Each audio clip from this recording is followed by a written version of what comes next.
네, 오늘 로마서 12장 9절부터 13절까지 말씀 두 번에 걸쳐서 함께 나누고자 합니다. 12장 말씀부터 우리가 생각하는 것은 거듭난 사람이 어떤 신분의식을 가지고 어떤 사람으로 다시 태어나서 살아가야 하겠는가라고 하는 것을 주제로 하는 가르침이 12장 말씀부터 나온다는 말씀을 드렸습니다. 거듭난 사람이 자기 안에 거듭난 이후에 담아야 할 옛사람의 모습을 내려놓고 내 안에 새로운 모습으로 담아야 할 그것이 무엇인가 라고 하는 것을 이 바울의 가르침을 통해서 현재를 살고 있는 우리들에게도 여전히 필요한, 특별히 한국교회가 깊이 깨달아야 될 가장 중요한 것들을 우리에게 말씀하고 있다고 생각합니다. 우리의 모습에는 거듭난 사람이 어떤 사람이 되어야 하는지에 대한 관심이 상대적으로 적고, 다만 신앙을 한다고 하는 것은 그 신앙을 통해서 내가 얻을 수 있는 것, 내가 할 수 있는 것을 찾는 데 집중하고 있다고요. 정작 나를 거듭나게 하셔서 나를 하나님의 사람으로 만드셔서 하나님의 사람으로 살게 하기를 원하시는 것은 하나님인데, 우리는 그건 뒷전이고 내 눈앞에 잡을 것, 내가 가지고자 하는 것, 내가 달성하고자 하는 것에 집중하는 가운데 우리가 그것을 찾으려고 하고 있는 것이 우리가 신앙하는 사람들의 모습 속에 있지 않는가라고 하는 것을 우리 스스로가 경험하고 있고, 그 자신의 모습이고 우리 스스로를 돌아봐야 될 우리 자신들의 모습이라고 생각을 해보고 싶습니다.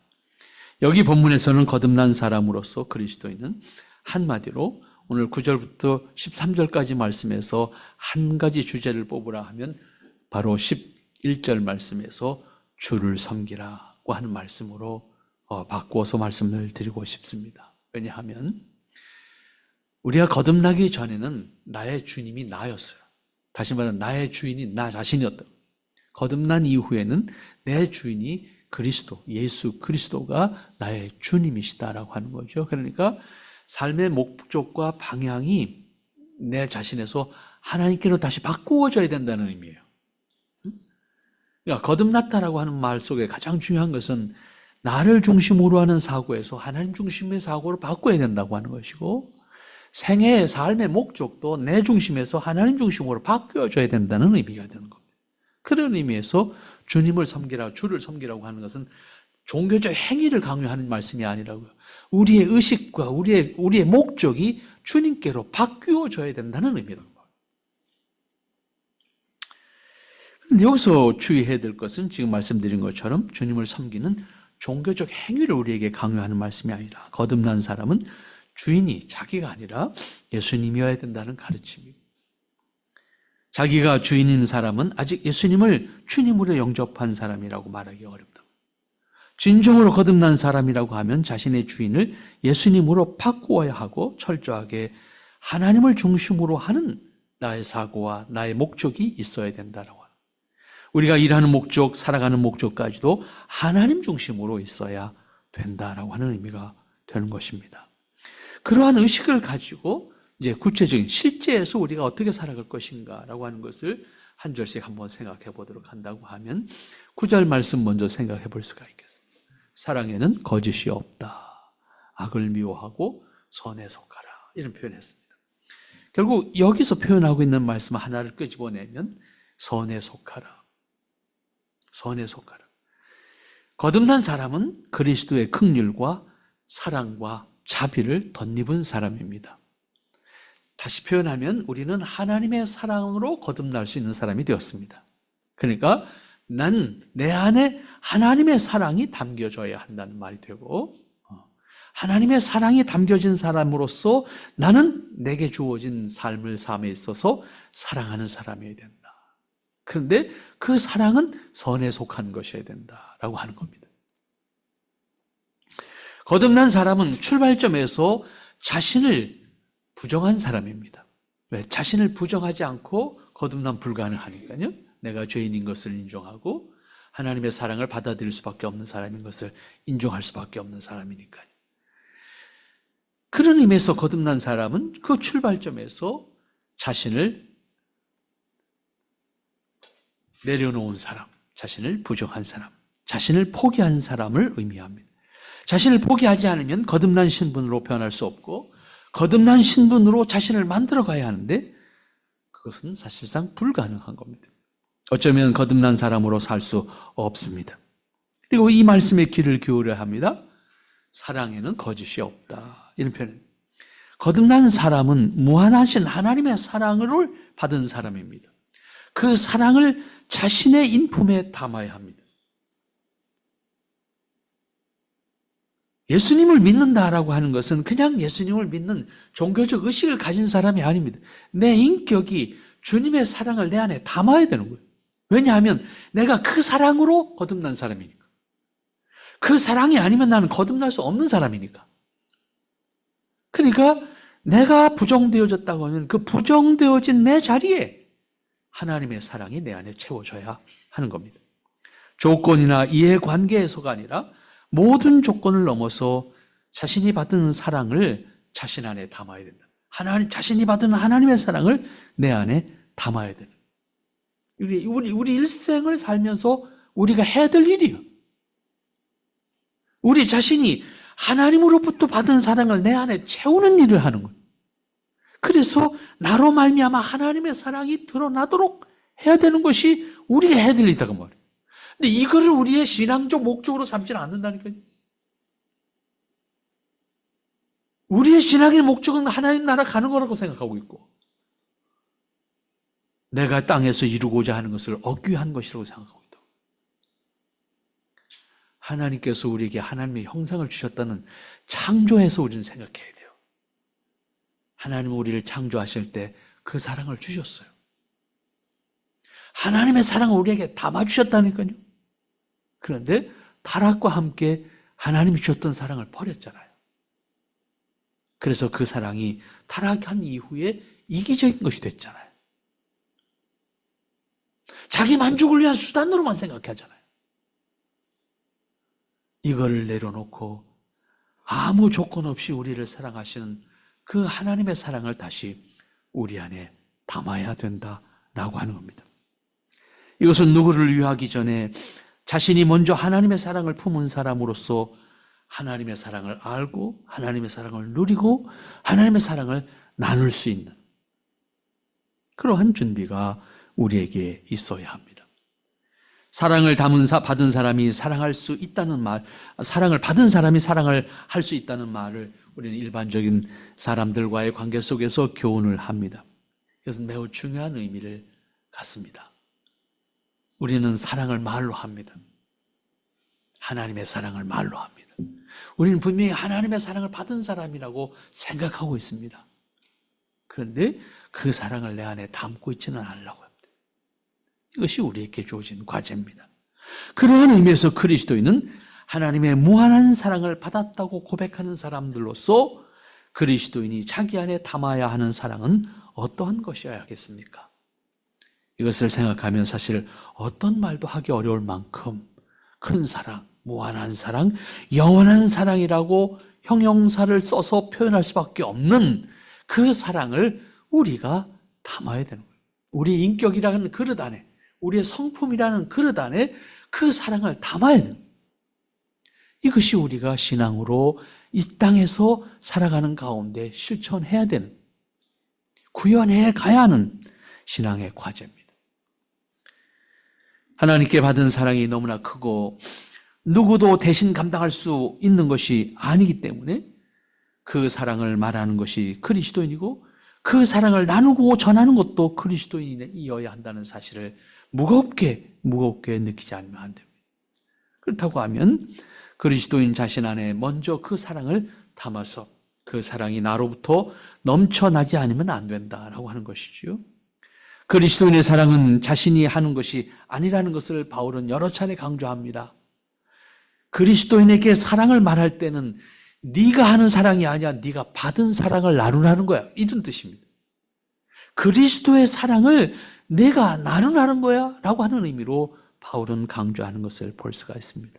그런 의미에서 그리스도인은 하나님의 사랑을 자기 안에 먼저 확인할 수 있어야 되고 담아야 되고 그 사랑을 먼저 담아서 하나님의 사랑을 나눌 수 있는 사람으로 우리 자신들이 세워져야 할 것입니다. 그렇게 될 때 내가 하고자 하는 것이 아니라 내가 다 받은 하나님의 사랑을 나누겠다라고 하는 그런 차원에서의 사랑이 우리로 말미암아 행해져야 한다는 겁니다. 그렇지 않다고 하면 우리가 하고자 하는, 내가 내 의지로 하고자 하는 것, 그거는요 사실은 출발점에서 허덕이다 끝납니다. 이룰 수 있는 것이 없어요. 만일에 그것이 가능하다면 이 세상에서 이혼하는 사람 없을 거예요. 그렇지 않습니까? 이 세상에서 자식 버리고 부모님 버리는 사람 없을 거라고요. 혈연 관계도 해결이 안 되는 게 인간이 가지고 있는 한계라고요. 그런데 그걸 갖고 뭘 하겠다고 덤벼들면 안 된다는 얘기죠. 우리 모두가 신해야 되는 거예요. 우리 모두가. 우리가 좋을 땐 다 좋지요. 하지만 뭔가 틀리면요, 그다음부터 사람 안 보는 거 아닙니까? 사람과의 관계도. 그게 한계라고요. 그게 인간이 가지고 있는 한계라고. 이 한계를 인정해야 돼요. 그리고 그 사랑을 거짓이 없고 악을 미워하고 선에 속한 것이어야 된다고 말합니다. 이 교훈을 바꾸어 말하면 거짓과 악이 동반된 사랑은 사랑이 아니라는 의미가 될 겁니다. 사랑은 진실이어야 하고 악한 것은 추워도 미워하는 것이고 선을 기뻐하는 것이어야 합니다. 사랑을 말하면서 다른 목적이 그 안에 있다고 하면, 다른 조건이 그 안에 있다고 하면 그것은 목적을 위해서 사랑을 이용하는 것뿐이지 그것은 진정한 사랑이 아니죠. 그러한 의미에서 하나님의 사랑은 그런 것이 아닙니다. 순전한 사랑이고 조건 없는 사랑이고 무한한 사랑이고 완전한 사랑입니다. 어떠한 조건이나 다른 목적을 가지고 우리에게 그 사랑을 주시지 않으셨습니다. 그러므로 가장 중요한 것은 거듭난 사람이 자신의 인격과 삶에서 담아내야 되는 사랑은 선에 속한 것이어야 합니다. 이때 선에 속한 것이라고 하는 것은 도덕적인 기준을 의미하지 않습니다. 여기서 선은 항상 그리스도인에게 있어서 성경을 행할 때, 물론 상대적인 선을 말할 때 언급하는 구절도 있어요. 하지만 가장 기본적으로는 그 선은 하나님이 기뻐하시는 것이라고 하는 개념으로 이해를 하면 됩니다. 기독교에서 말하는 선은 하나님이 기뻐하시는 것이 선의 기준입니다. 상대적 가치에 의한 선이 아닙니다. 하나님이 기뻐하시는 것, 그것이 선이라고 하는 의미입니다. 그러므로 거듭난 그리스도인이 추구해야 되는 모든 행함의 근거는 하나님의 뜻과 기뻐하시는 것에 속한 것이어야 합니다. 하나님께 속한 선은 모든 사람에게 기쁨과 감사를 동반시킵니다. 그리고 평안과 은혜와 감사를 나누게 합니다. 사랑은 사랑을 낳습니다. 평안은 평안을 낳습니다.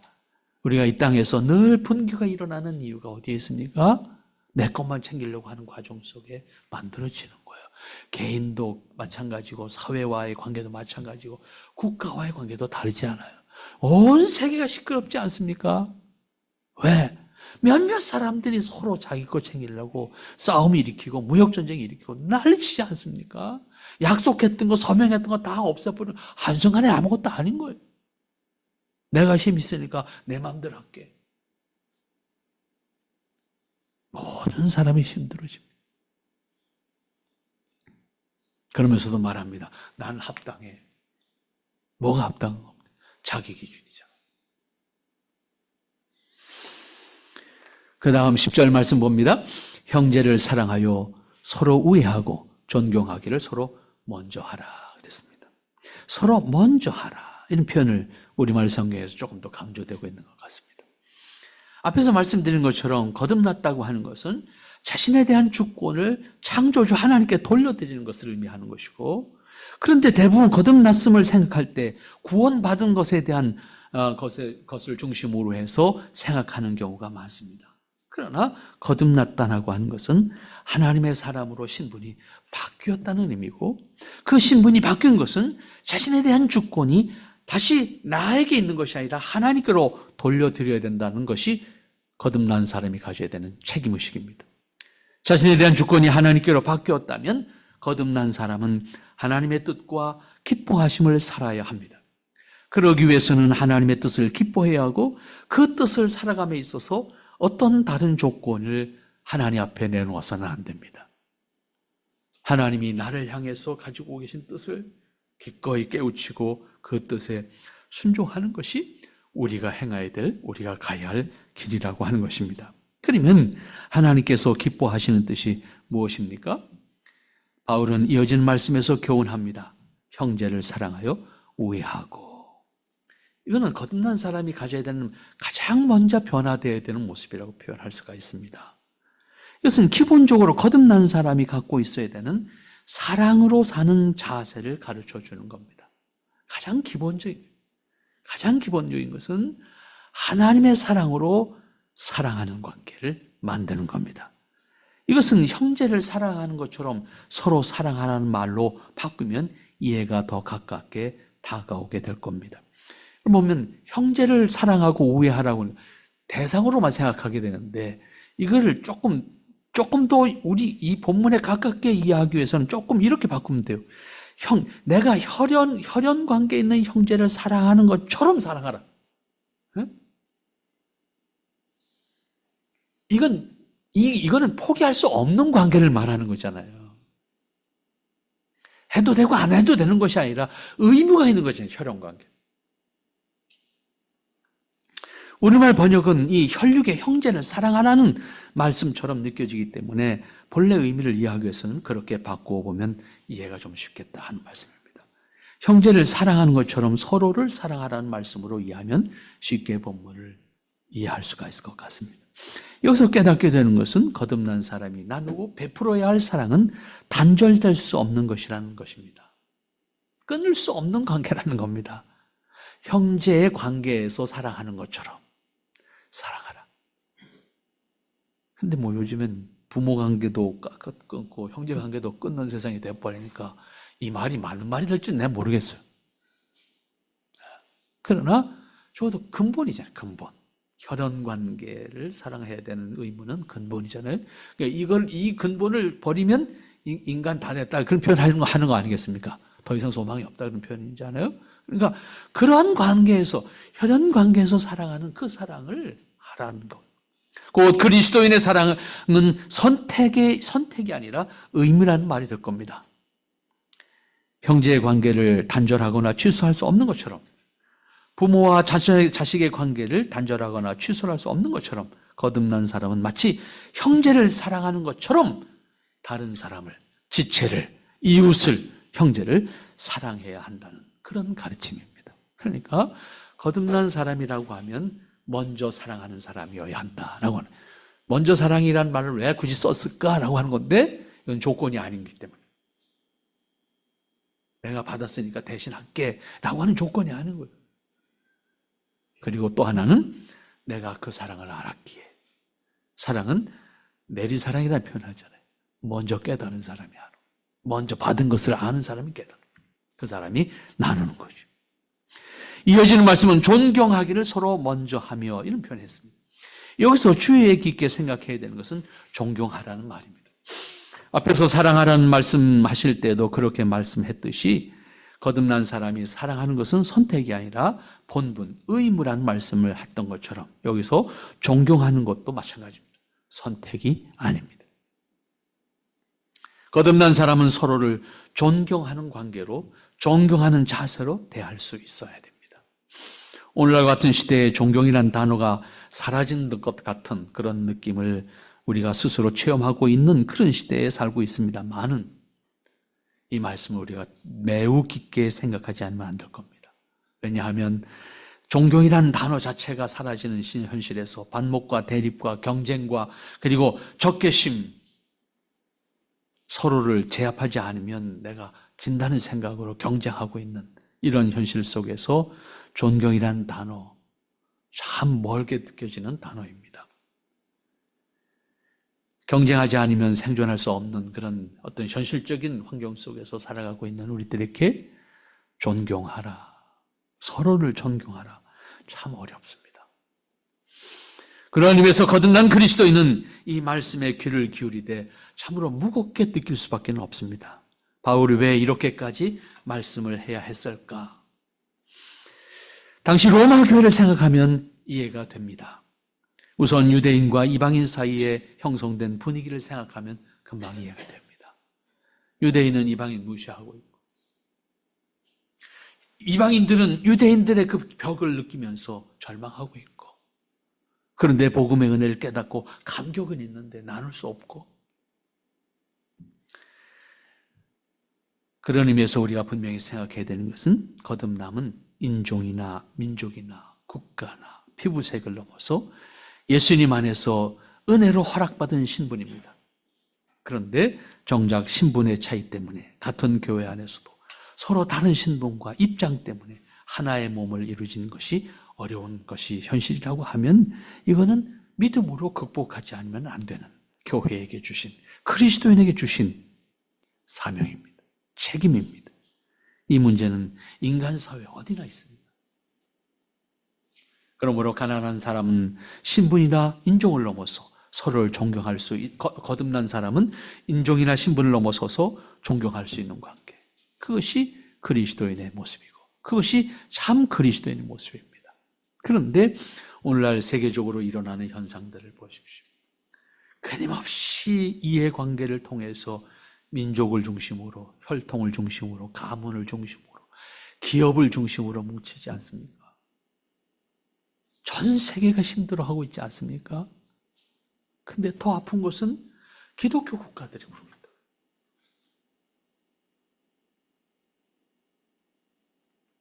이거는 정말 힘든 거예요.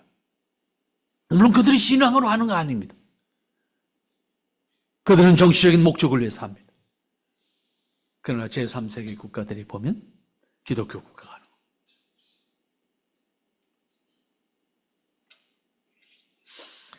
우리는 적어도 작은 사람들입니다. 약한 사람들입니다. 하지만 우리는 우리 서로를 존중하고 서로를 존경하고 그 존경하는 것에 우리가 인색하지 않고 존경함으로 서로 대할 수 있는 관계. 존경함으로 서로 대할 때 서로의 존재감과 자신이 존중받는다는 기쁨을 누릴 수 있는 사람이 되어야 될 겁니다. 아담이 타락한 이후에 동반된 인간관계에서 어려움은 존경하지 못하게 된 겁니다. 서로를 존경하지 못하게 되는 겁니다. 존경하지 못하는 가장 근본 출발은 신뢰하지 못한다는 데서부터 나옵니다. 그러나 거듭난 사람들이 앞장서서 존경하는 분위기를 만드는 것은 책임입니다. 그 결과는 서로가 존중하고 존중받게 되는 사회가 만들어질 겁니다. 이것이 우리 그리스도인들이 이 땅에서 살면서 신앙으로 실천해야 될 아주 중요한 11절, 10절 말씀, 우리에게 가르쳐주는 말씀입니다. 존경하기를 서로 먼저 하라. 그 다음 11절 말씀 갑니다. 부지런하여 게으르지 말고 열심을 품고 주를 섬기라. 이 주를 섬기라고 하는 표현에 종교적인 목적만 말씀하지 않는다라고 하는 것을 전제했습니다. 철저하게 우리가 예수님을 나의 주님으로 생각하고 그 주님 앞에서 내가 오늘 표현한 말씀대로 부지런하고 게으르지 않고 열심으로 하나님 따라가는 삶, 주님을 따라가는 삶을 우리가 살아야 될 겁니다. 주를 섬기라는 말씀을 제목으로 드렸습니다. 그만큼 본문의 핵심 주제라고 생각했습니다. 사람을 포함해서 모든 피조물은 하나님을 섬기는 위치에 있습니다. 특별히 사람은 하나님의 말씀과 창조하신 세계를 관장하면서 하나님께서 기뻐하시는 대로 관리하는 책임을 가지고 있는 사람입니다. 그런데 아담의 타락과 함께 변하게 된 것은 세상을 관장하면서 하나님이 기뻐하시는 대로가 아니라 자기가 좋아하는 대로 하기를 원하게 되었습니다. 이것을 우리는 타락이라는 말로 이해합니다. 그러니까 하나님, 창조주 하나님이 기뻐하시는 대로 관리를 해야 되는데 내가 기뻐하는 대로 관리하기를 원했습니다. 이것이 타락입니다. 그러므로 여기서 이 말씀은 근본적인 이유를 깨닫게 합니다. 바울이 주를 섬기라고 하는 것은 거듭난 사람이 회복해야 하고 거듭난 사람이 가지고 있어야 되는 삶에 대한 책임입니다. 앞에서 말씀드린 것처럼 타락한 인간의 본성은 하나님을 주님으로 순종하는 것이 아니라 자기에게 대한 통치권을 가지고 자기 마음대로 할 수 있다고 생각하게 된 것이 타락입니다. 그러므로 바울은 자신에 대한 통치권을 내려놓고 하나님을 주님으로 따르라. 그 일에 게으르지 말아라. 그 일에 내가 부지런해라. 가르치는 말씀입니다. 여기서 덧붙이는 말씀이 게으르지 말고 열심을 품고 이런 표현을 했습니다. 여기서 게으름으로 이룰 수 있는 것은 딱 한 가지뿐이라고 하는 것을 여러분 꼭 기억하시기 바랍니다. 그것은 그냥 나이 먹는 것입니다. 어떻게 있어도 시간은 지나고 그 결과는 죽음으로 가는 길입니다. 거듭난 사람에게 있어서 실제로 자신의 삶에 임하는 자세에 있어서 중요한 것은 자신에게 주어진 시간을 부지런히 사는 겁니다. 부지런히 산다고 했을 때 내가 하고자 하는 목적을 이루기 위해서 단순히 부지런히 사는 건 그건 믿지 않는 사람들 다 해요.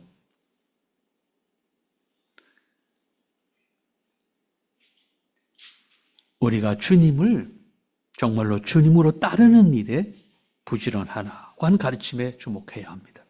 모든 사람은 하루에 주어진 시간이 똑같습니다. 누구도 더 많은 시간을 허락받은 사람은 아무도 없습니다. 아인이나 노인이나 할 것 없이 모든 사람은 똑같은 시간을 허락받았기 때문에 그 시간을 어떻게 사용할 것인지 그것은 그 사람의 몫입니다. 내게 주어진 시간을 어떻게 하나님의 뜻을 따라서 살아가는 데 열심을 품고 부지런해서 아껴서 그 시간을 사용할 수 있을까? 주님을 섬기는 사람으로서 그 삶의 자세를 가졌을 때에 우리에게 주어지는 열매가 더 큰 기쁨으로 다가오게 될 것입니다. 거듭난 사람이 자신에게 주어진 일과 함께 그리스도인으로 살려고 할 때 감당해야 될 일은 더 많아지게 됩니다. 그것은 같은 세상에 살면서 동시에 그리스도인으로서의 입장을 가지고 살아야 하기 때문입니다. 거듭난 사람이기 때문에 이 세상에서 거듭난 사람으로 살아야 하기 때문입니다. 그러기 위해서는 더 많은 준비가 있어야 되고 더 많은 생각과 더 많은 수고가 있어야 합니다. 그런데 그 더 많은 수고와 생각이 짐이 되는 것이 아니라 기쁨과 감격이 되어야 합니다. 열심히 사는 사람들을 보면 그에게 주어진 시간 똑같음에도 불구하고 더 많은 것들을 감당해내는 것을 볼 수가 있습니다. 인간적으로 생각하면 대단히 힘들 텐데라고 하는 동정심이 있을 만큼 열심히 삽니다. 그러나 그 열심은 그에게 단순히 힘든 것이 아니라 기쁨이 느껴지고 있다는 사실, 그가 그 열심히 수고하는 것을 통해서 기뻐하고 있다는 사실을 공통점으로 찾아볼 수가 있습니다. 땀 흘리는 수고 없이 열매를 거둘 수 없는 것처럼 거듭난 사람의 신분이 존경받을 수 있기 위해서는 더 많은 수고와 노력이 동반되어야 됩니다. 그렇지 않으면 그리스도인이 세상에서 존경받는 일을 결코 감당할 수가 없습니다. 그런 의미에서 그리스도인은 더 많은 것을 보아야 하고 하나님의 뜻을 헤아릴 수 있어야 되고 그리고 내게 주어진 일들을 감당할 수가 있어야 합니다. 그렇지 않으면 그리스도인으로서의 성숙한 생각과 지혜를 내 안에 담을 수 없고 동시에 믿음의 열매를 통해서 나눌 수 있는 풍성함이 내게 주어지지 않습니다. 그러므로 열심을 품고 주를 섬기라는 말씀으로 이어갑니다. 말씀은 그리스도인이 자신의 삶에 임하는 자세를 분명히 가르쳐 줍니다. 그리스도인은 자신이 하는 일과 관계없이 부지런해야 합니다. 열심히 살아야 됩니다. 단지 돈을 많이 벌기 위한 것이 아닙니다. 하나님의 사람으로 살기 위해서는 열심을 내지 않고는 그 모든 것을 감당할 수가 없기 때문입니다. 그리스도인은 하나님 나라의 시민권을 가지면서 동시에 하나님의 자녀로 신분을 가지고 있습니다. 세상에 살면서 동시에 하나님 나라의 시민으로 살아야 되기 때문에 더 부지런하지 않으면 그리스도인으로서 존경받을 수 없고 그리스도인으로서 하나님의 뜻을 살아내기가 버겁습니다. 세상에 사는 것만도 버겁다고 하는데 거듭난 신분에 합당한 사람으로 살아야 되고 거듭난 신분을 가진 사람으로서 주님으로 섬기는 삶을 살려고 할 때 우리가 더 부지런하고 더 열심을 품지 않으면 주님을 따라가기가 버겁습니다. 그리스도인은 그런 의미에서 부지런하고 그런 의미에서 열심히 해야 되고 그런 의미에서 예수님을 주님으로 순종하는 사람으로서의 모습을 살아가야 됩니다. 그런 과정을 통해서 우리를 통해서 드러나는 것이 하나님의 사랑이고 하나님의 은혜고, 그리고 우리가 열심히 하는 것을 통해서 드러나는 열매들이 사람들에게 나누어질 수가 있는 겁니다. 그 나누어짐이 그냥 될 수 있는 것이 아닙니다. 누군가는 수고해야 되고 누군가는 감당해야 되는 그 열매들을 통해서 나누어질 수 있는 것이기 때문입니다. 오늘 우리는 분명히 하나님 앞에서 이러한 일들을 감당할 수 있는 사람이 되어야 될 겁니다. 누구를 위해서가 아닙니다. 나를 위해서입니다. 그렇게 할 때 나도 존경받는 사람이 되는 것이고, 그렇게 할 때 나도 기쁨을 얻는 사람이 되는 것이고, 그렇게 할 때 나도 기쁨을 누릴 수 있는 사람이 되는 겁니다. 우리나라가 참 잘 살게 돼서 감사한 일이 참 많지 않습니까? 참 많은데, 제가 이제 가끔 이제 옛날엔 고아원이라고 했잖아요. 지금은 뭐랍니까, 보육원 뭐 이렇게 표현하는데, 저 목포에 가면 아주 오래된 1927년에 시작된 보육원이 하나 있습니다. 윤치호라고 하는 사람이 시작해서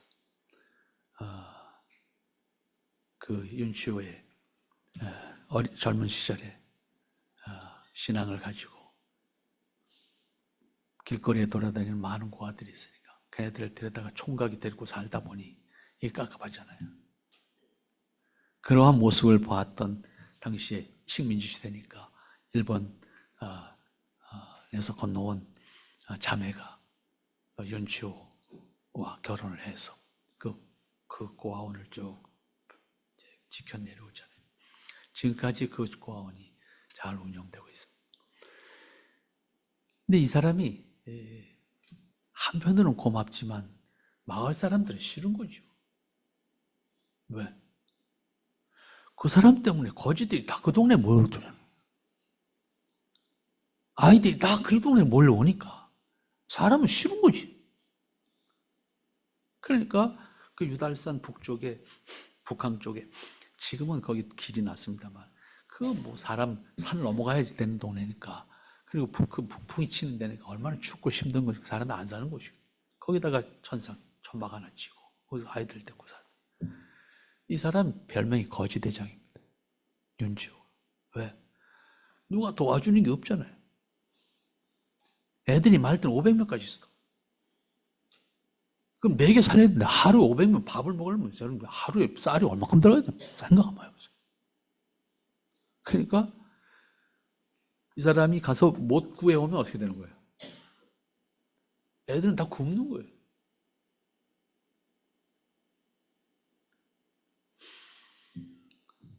그러니 하루를 가만히 있을 수가 없죠.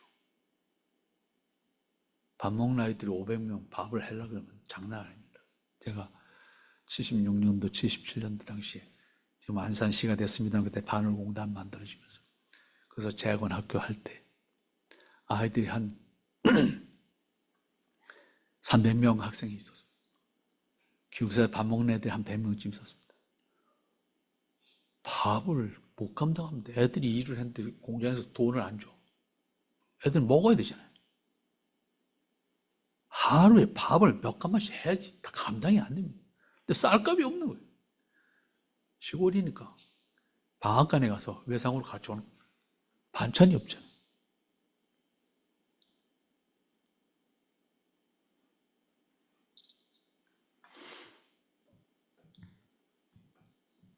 오이 농사하는 사람들 집에 가서 오이 상품 안 내고 꼬부러진 거 다 주워다가 니약 가르치다가 그거를 채를 쓸어서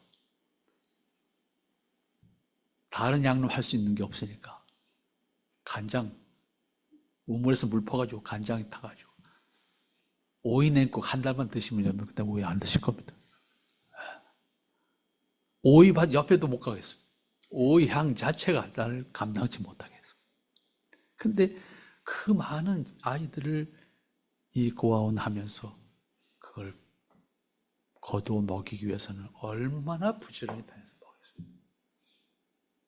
저는 그 짧은 기간 동안 니아카 끌고 그거 오이 거두러 다녔어요. 집집마다 돌아다니면서 오이 거두러. 그 일을 보면서 느꼈던 게 있어요. 먹는 것도 부지런해도 먹는다. 꼬부라진 오일에도 가서 행하지 않으면 못 얻어보는 거예요. 아이들이 그거를 또 갖다 놓으면 개눈감치고 다 먹어요.